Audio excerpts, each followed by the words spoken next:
नमस्कार, आप देख रहे हैं TV9 मध्य प्रदेश छत्तीसगढ़ और मैं हूं आपके साथ पूजा चौहान। ज्योतिरादित्य सिंधिया आज से लगभग 3 साल पहले कांग्रेस में थे। 3 साल पहले ग्वालियर चंबल अंचल में सिंधिया की तूती बोलती थी।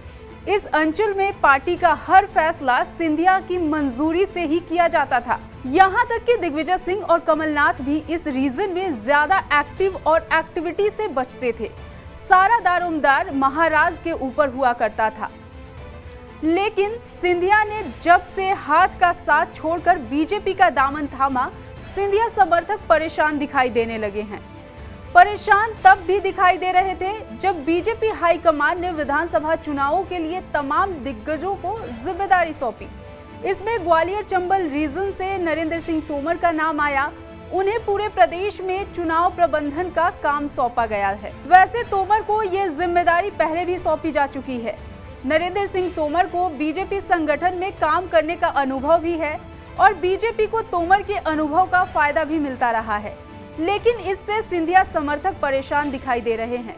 दावा किया जा रहा है कि तोमर का कद बढ़ने से सिंधिया समर्थकों को विधानसभा चुनाव में परेशानी कम होने का नाम नहीं लेने वाली है, क्योंकि अब ग्वालियर चंबल रीजन में सिंधिया और तोमर दोनों ही अपने अपने समर्थकों को टिकट दिलवाने की पैरवी करेंगे। उसके पीछे सबसे बड़ी वजह बीजेपी की राजनीति को ही माना जा रहा है, क्योंकि सिंधिया का कद जिस तेजी से बढ़ा है उसके बाद से बीजेपी का हर नेता उन्हें अपने लिए खतरा मानने लगा है। ऐसे में जब भी सिंधिया किसी नाम का प्रस्ताव करते हैं तो उसके खिलाफ बीजेपी के सभी गुट एक हो जाते हैं, जिसकी वजह से सिंधिया समर्थक का नाम खारिज कर दिया जाता है।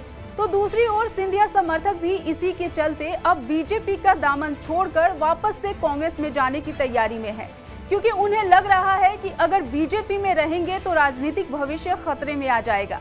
जबकि कांग्रेस में जब तक थे तब तक वो जो चाहते थे वो पद उन्हें मिल जाता था।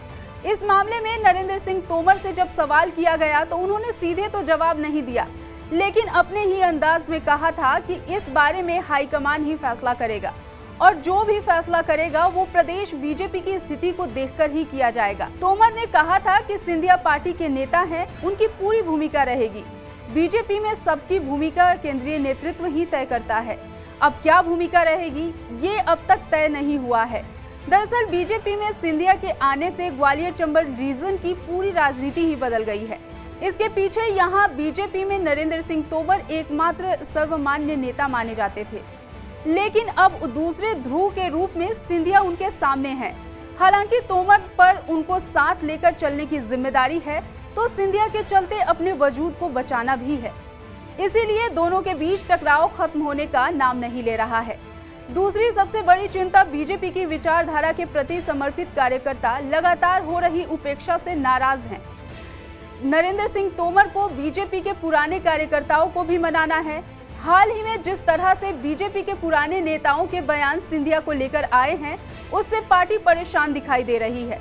खास तौर पर जिस तरह से पूर्व सीएम कैलाश जोशी के बेटे दीपक जोशी ने बीजेपी छोड़कर कांग्रेस का दामन थामा, उसके बाद से ही बीजेपी में खलबली मच गई है। पार्टी के अंदर कई विधायक भी कांग्रेस में वापसी की कोशिश में जुटे हुए हैं, जिस वजह से अब बीजेपी को अपनी रणनीति में बदलाव करना पड़ रहा है और सिंधिया की जगह पार्टी के पुराने नेताओं को चुनाव की जिम्मेदारी सौंपी जा रही है। नाराज नेताओं को लेकर बीजेपी का पिछला अनुभव बेहद खराब रहा है।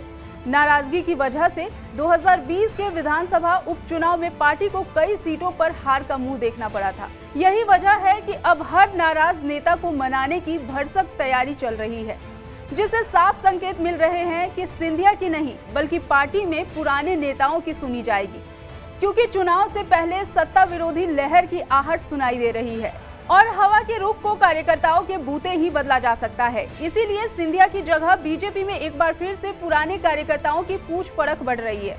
ये बढ़ती पूछ परख ही सिंधिया के लिए सबक न साबित हो जाए। सिंधिया को शायद इसी बात का डर सताने लगा है। फिलहाल इस वीडियो में इतना ही। मध्य प्रदेश और छत्तीसगढ़ से जुड़ी तमाम बड़ी खबरों के लिए देखते रहिए TV9 मध्य प्रदेश छत्तीसगढ़।